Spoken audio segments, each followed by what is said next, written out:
Hey family, it's Tasha MAMABEAR Prepping. Welcome to the channel. Welcome back to the channel. Today we're going to just talk about, first of all, on this channel, normally we just talk about preparedness. We talk about different current events, different things that are happening around the world, how you could prepare for you and your family. Really, we talk about what me and my family do, and hopefully that gives you ideas for you and yours. So today I want to talk about where you live matters, right? You know, there's this big controversy about where is the best place to live, where's the best state to live, what's the best town to live, what's the best area or type of area to live in. And I think a lot of things go into making a decision on what is the safest place. I'm not going to get into today about specific states or locations, but I'm just going to talk about 8 things to think about when you're thinking about where your forever home is going to be, or even just thinking about where you live now and how each of these things affect you, or maybe they don't, which is good. So that you can then prepare for the things that do have an opportunity or have a chance to affect you and your home and your family, okay? So the first one is one we deal with here, and that's tsunamis. It never made sense to me why anybody would live on a coastline, on the coast, on the ocean, really on any waterway. But if we talk about tsunamis and specifically, you know, we're talking about oceans, right? And so we're talking about homes that are built on oceans and coastlines where a tsunami could be a problem. And tsunamis can go pretty far depending on the terrain and what is in their way when they come, what causes them, how strong they are. And so for me, a tsunami, I mean, obviously, like all of the West Coast is not safe. But for me, tsunami, and I think of coastlines, is just not a good thing. For me, this also makes sense when you're thinking about property where you live. Where is that in proximity to a river? Any kind of waterway, because, you know, any kind of amount of rain, you have weather that's changing like crazy.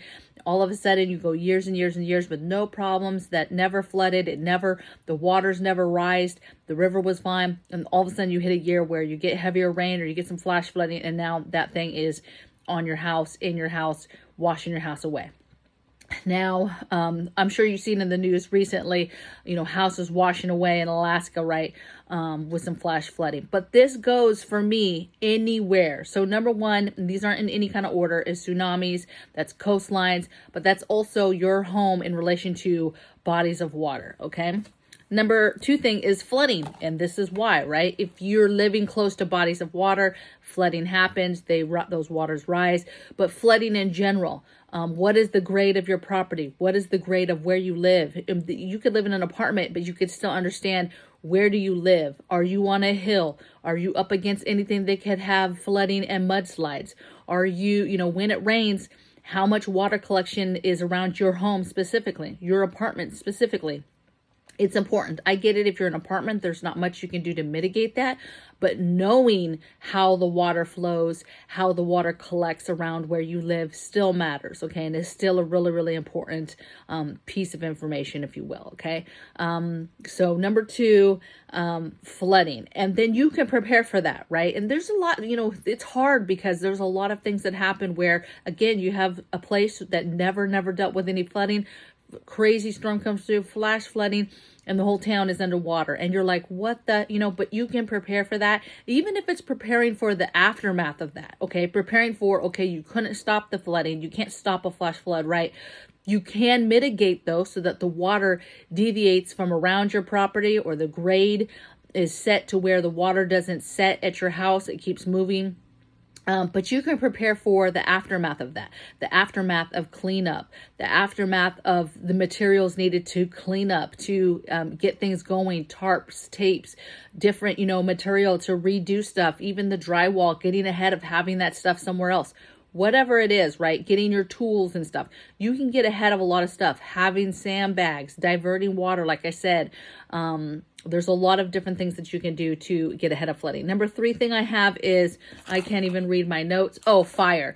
So a thing to understand is fire locations that have fire a lot. How is that in relation to your home, where you live? What kind of fire breaks do you have? What can you do to mitigate? Maybe what kind of even water hose systems you have set up to help battle. Whatever it is, okay, doing your part around your property, around your property lines. This could be even out in the public road, maybe doesn't get mowed along the freeway, and just doing that by where you live. There's a lot of different things you could mitigate, but you want to be thinking about that. Maybe even the materials that you're putting on your house, your siding, your roofing, you know, you're doing new things and you're thinking about the future. You're thinking about, oh, okay, we do have fires. We have to replace the roof. So let's think long-term now in regards to fire and how a new roof and changing up maybe the material that we have on the roof because of this, okay? But think about fire, think about how often it happens, and think outside the box, right? Think outside the box that, hey, okay, you know, annual fires, right? There's not a fire season where you live, but what happens if a fire did break out? What happens if a fire broke out with your neighbor? What have you done to mitigate that fire being able to easily jump over and start a fire at your house, right? Is there anything that you can do to mitigate that, okay?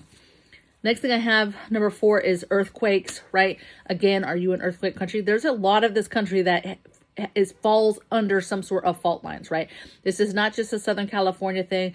This is all of California, all of Oregon, all of Washington. Then there's parts of Missouri and that whole area down by that fault line. There's a lot of stuff. There's some fault lines up north. So figure out where the fault lines are and what happens.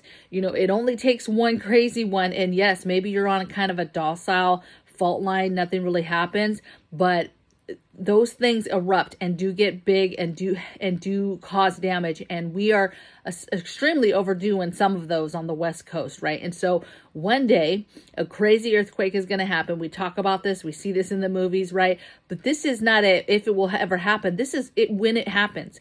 You know, the West Coast is going to have to deal with major devastation. You're going to have to deal, no matter where you live, major migration, whether you are the ones migrating or you are the ones helping migration, folks that are migrating, whatever it is. But that is about to be something that is going to be devastating for the entire country when that happens.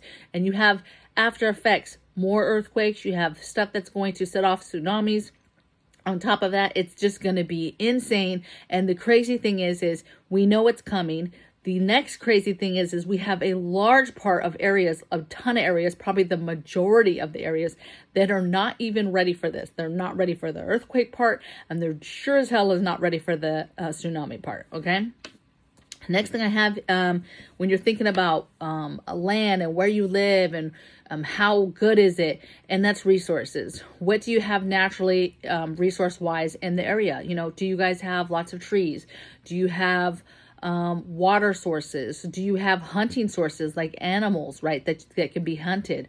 What's the foraging look like, right? Is there fresh berries in the area? Is there wild onions that grow? What are the wild weeds that grow that are able to be ate, right? What does your area offer you in regards to resources, and knowing what those resources are, knowing how to get them, knowing what we just did some stuff where we were looking at natural plants and natural trees that grow in the state, and we came across a maple tree that for maple syrup, and a specific one that grows very well in this area. And so it was cool, right? You're just trying to learn everything, be able to identify these plants, these trees, and these resources that you can get from stuff, and knowing what those are. Number 6 thing I have is, again, can't read my stuff. Relation to bases and other targets. So when we talk about nuclear threats, war threats, to me, it's important on what is your location in relation to bases, military bases. How close are you? Proximity to military bases, proximity to other targets, communication places, different things that do stuff for the military, right? It doesn't have to necessarily be a military base, but if it's some kind of distribution center or some other aspect, right, that helps and supports the military, that's a problem. And so we think about those things when you're thinking about where you live and how close you are to stuff. I mean, that stuff matters, okay? Because if something ever pops off, seriously, real wars, your proximity to that stuff. And some people actually think the opposite, that, oh, I'll be safer if I'm closer to the military bases. That, to me, I served 20 years. I do not agree with that whatsoever, right? Those places are going to be targets. You're not going to be safe. For you to think that what they're going to come out and save you. Like, they're not coming out those gates, right? They're going to be trying to survive and protect the military assets, protect their families too that are behind those lines, and try to make it. They're not going to be thinking about the public, just so you know. Number 7 thing I have, we're almost done, is weather. We talked kind of about weather overall because a lot of these things are set off by weather and natural events, right? So weather, right? Weather that's getting hotter, taking care of your house, how, you know, where you're living is depending right now of how bad of a summer you're having. How hot is it?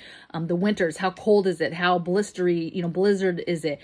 All that stuff matters. And then of course you can prepare, and get ready for those things, however it is. So where you live matters, in what you're not only dealing with, but the level of severity that you're dealing with in that aspect, okay? And then the last thing I have is proximity to cities, right? Obviously, how close are you to cities? Now, people might say, well, that has nothing to do with anything. You know, you want to be close enough so you can still go shopping and you can do different things and all this stuff. But we all know if things pop off, things get crazy. It really doesn't matter what causes it to pop off. But once things pop off, the city is the last place you want to be. And not to mention all the people that are going to be trying to flee from cities, all the extra stuff, you know, danger and crime. And I mean, you name it. It's just too many people in a close amount of space during something that is, you know, catastrophic. You just have too many people close to each other. It's just bad mix, bad people. It's a bad situation, right? And so meaning where you live and your proximity to cities does matter, right? It gives you time too, because something pops off, you get word of that, and then you have time to even do some extra preparedness stuff, get some stuff in order, get some stuff set up and ready to go, batten down the hatches, that type of thing. So overall, this list is really to just help you. You know, this has nothing to do with you know, obviously if you are in the market to buy a place, you're trying to get a place, this is the stuff that to me you would think about.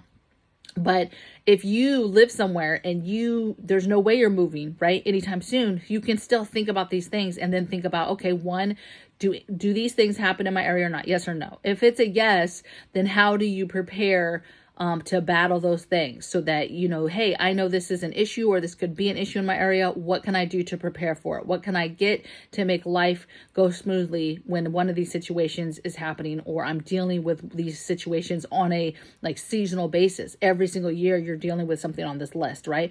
And so every year you try to bolster your ability to fight it, okay, and battle it, okay? So hopefully you guys liked it. Please let me know in the comments below what you thought about the video, but also let me know in the comments below what you guys thought about the list and if there's something that you guys want to add and share with the group as well. Of course, if you want to support me in a monetary value, in a monetary way, you can do so by going over to Patreon, where we do talk about same type of topics, but I go way deeper on my thought process, how I feel. Obviously, censorship over here, so I get to talk a little bit more freely over there on my thoughts about different topics, okay, that I just flat out cannot talk about over here, okay? So you guys be well, and I'll see you guys in the next video. Take care. Bye.